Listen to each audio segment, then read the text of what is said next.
merong nahuli na counterflow sa EDSA busway.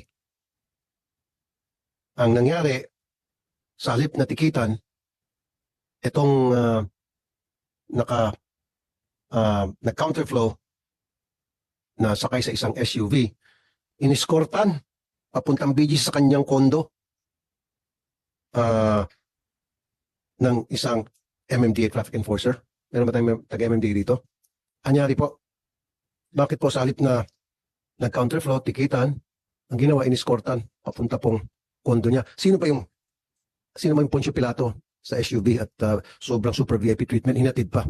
Naging escort patuloy kayo po, yung traffic enforcer. Yes, Mr. Chair. Good morning. I'm Attorney Victor Nunez of the Traffic Enforcement Group of MMDA. Totoo po yun nung madaling araw ng July 28.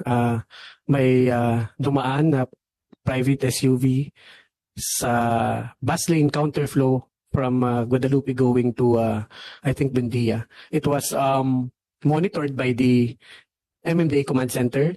Nagpapunta po ang MMDA Metro Base ng enforcer. Actually, tatlong MMDA traffic enforcers. So, dun po sa Command Center ng MMDA, kompleto po doon may PNP. Sir, I would like to announce the presence of Senator Mark Villar. Proceed, sir. Yes po. So, the three enforcers were dispatched from our Command Center. Naabutan po yung SUV at pinatras ng mga MMDA. Actually po, yung bus carousel, alam naman natin, it is within the exclusive jurisdiction of the OTR. Sir, pwede paki-shortcut. Yes po. Sino po yung sakay ng SUV at bakit po siya inescortan pa pauwi ng kanyang kondo? Yes po. Ang Bakit siya nag-escort binigyan ng super VIP ang treatment? nag-escort po sa kanya hindi po MMDA. Sino po yun? From SAIC, DOTR. Ang nag-escort po sa kanya dalawang Coast Guard Aha. and one personnel of SAIC under DOTR. MMDA were there to issue ticket citations because ang dapat po talagang naninikit sa exclusive bus carousel violation ay DOTR ang SAIC. It just so happened that wala akong panikit yung team leader noon. That's why ang MMDA po ang nag-issue ng ticket. So, a ticket was issued. A ticket was issued for illegal counterflow and ano pa ba? Reckless driving. Okay. Although may dumating din pong police because medyo maraming dumating na mga from different agencies enforcers. So the MMDA enforcer Kaya pala, sir, okay. Yes. Sino po yun? Yung sa SUV? si alam po ng DOTR. DOTR, I need the name of that person. His name is Christopher Lim de Vera. Christopher Lim de Vera. Ano po siya? Sino siya? Taga saan siya? Taga-gobyerno ba ito? Christopher Lim de Mr. Vera? The investigation is ongoing. Itong si Mr. Christopher de Vera, nag-issue na po ng show cause order ang LTO dito po. When this incident happened, Mr. Chair, we were not there, but ang initial report was nakainom po. So, lasing. Opo, Mr. So Chair. kung lasing siya, dapat inaresto siya. Dapat inimpan yung kanyang sakyan. Bakit iniskortan pa siya po ng bahay? Naging baby pa tuloy siya ng DOTR. Unfortunately, Mr. Chair, when the PNP was there, we were left with what? Mr. De Vera po, yung driver, sir. Yung muna, sino ba to si De Vera? Anak ba to ni Herodes o pamangkin ni Poncio Pilato? Bakit gano'n na lamang yung itrato to? Maging yung pulis, hindi siya kayang arestuhin, untouchable siya, nagsidatingan kayong lahat, sabi mo, dami nagsidatingan. Mabuti pa palang MMDA, nag-issue ng ticket. And I commend you, MMDA, for doing the right thing. Na-issue siya ng ticket, regardless kung sino man siya doon, kung sino man siya na Poncio Pilato. Ito lang DOTR, nakakapikon, at saka itong PNP. Come on guys, huwag kayo matakot. Bakit gano'n? Yeah. Lasing pala siya, may patakaran tayo pagdating sa drunk driving, syempre, lasing siya, makakadisgrasya siya sa daan. Ayun na nga, buti walang nagdisgrasya kasi nag-counterflow siya. Dapat yun, kinulong siya. At inimpound yung kanyang sakyan. Ang nangyari, iniskortan pa siya pauwi ng kanyang condominium sa BGC. Sa magkanong kadahilanan? Mr. Chair, if I may, I was able to get the information po, i-relay ko po. I'll just continue from ASEC Dr. Lim. So, ang nangyari po, tama po, no, may dumating po mga kapulisan. And then eventually po, nung dumating na rin yung ibang from SAIC, from MDA, so umalis po yung kapulisan, no? Ang actual po nangyari, so nag-back po, no, to go back to the nearest exit.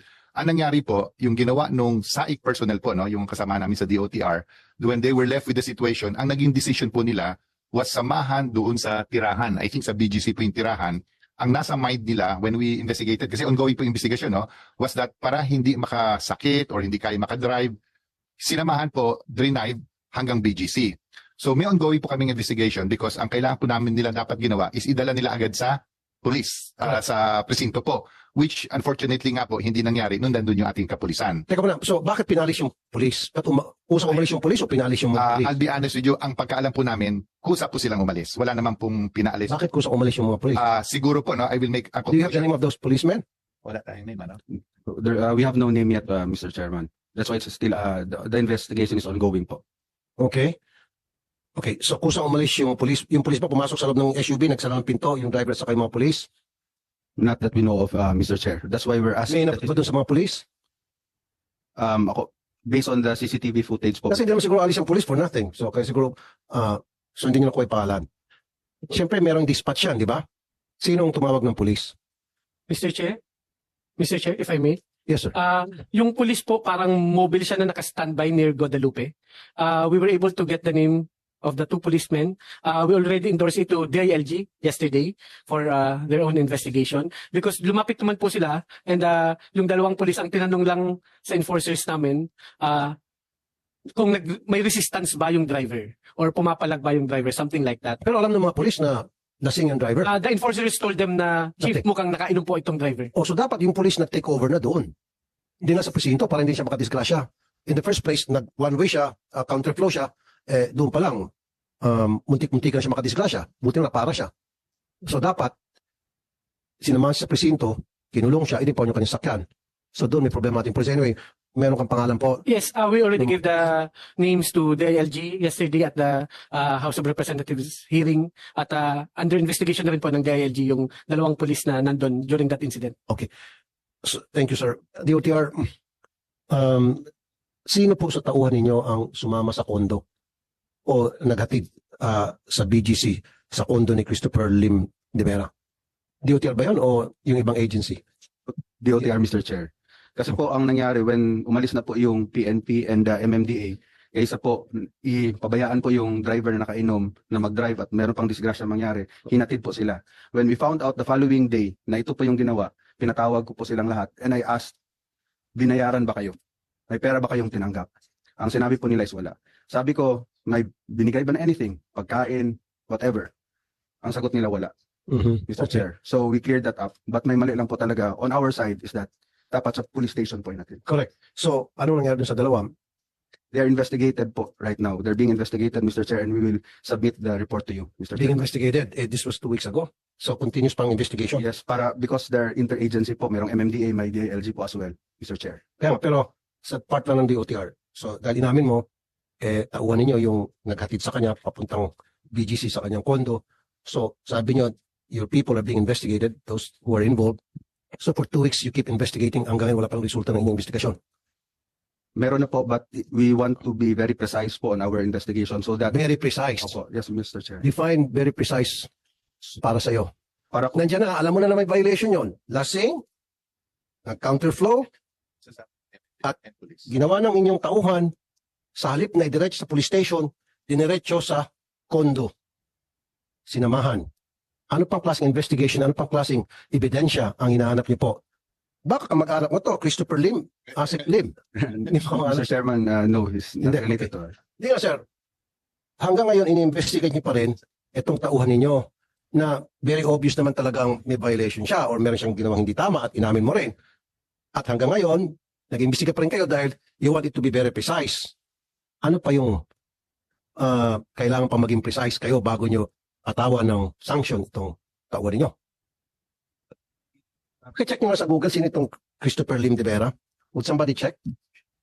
Tingnan mo sa social media, who's this guy?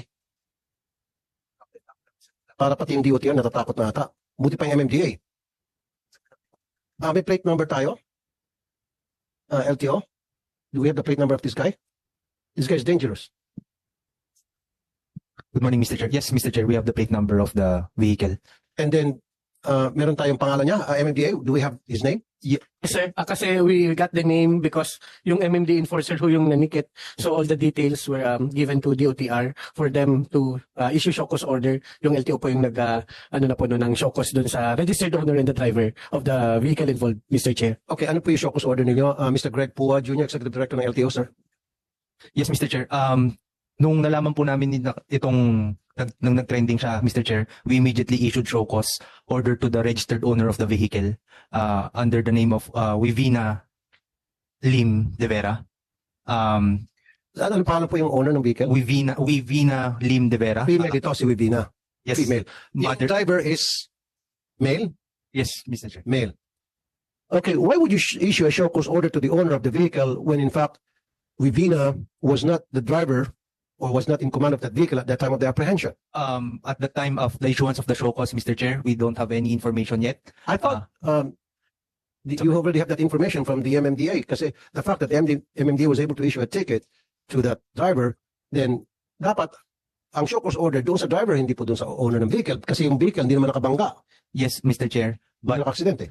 at that time, Mr. Chair, nakita namin nag-trending po yung video. We immediately issued show cause only to find out after that MMDA issued a OVR for the driver, Mr. Chair. Okay, prove to me na hindi nyo binibaby-baby itong Christopher Lim De Vera, suspindihin yung lisensya nito. Yes, I Mr. want Chair. this license suspended. Yes, Mr. Chair. Very good. So, maasahan ko kailan masuspindi ang lisensya nito. The case is already submitted for resolution, Mr. Chair, and we will immediately resolve it. Thank you, Mr. Greg Pua Jr., Mr. Chair. Executive Director ng LTO na nangako sa atin na masuspindi ng lisensya nitong si Christopher Lim De Vera. Asa ko sa Lim, gusto ko yung mga tauhan mo maparusahan. Stop na yung mga tinatawag yung bullshit na Stop nyo na yung investigation, sasabi yung precise investigation. Stop that. Hindi naman tayo pinanganak kahapon. Huwag naman kami. Mr. Chair. Suspindihin nyo po yung tauhan nyo. Can I expect from you to sanction this? Ilan po sila? Yes, Mr. Chair. Ilan po yung mga tao nyo na Tatlo po yung naghatid po sa so akin, these Mr. three persons from DOTR, I want them sanctioned. Ano po yung possible sanction na pwede niyo pong maipataw? We're looking, meron pong administrative sanction and we're looking also yung criminal liability po. Good. So sa administrative sanction, ano po ang nakikita niyo pwede ipataw sa taon to? Besides suspension po, baka pwede po matanggal sila po, Mr. Chair. Very good. That's music to our ears. Okay. So I would like you to give us an update maybe before the end of the month kung ano na talaga ang nangyari doon sa ating napag-usapan. At kung na-implement po yun, I want a black and white, I should be furnished in black and white yung pong naging decision ninyo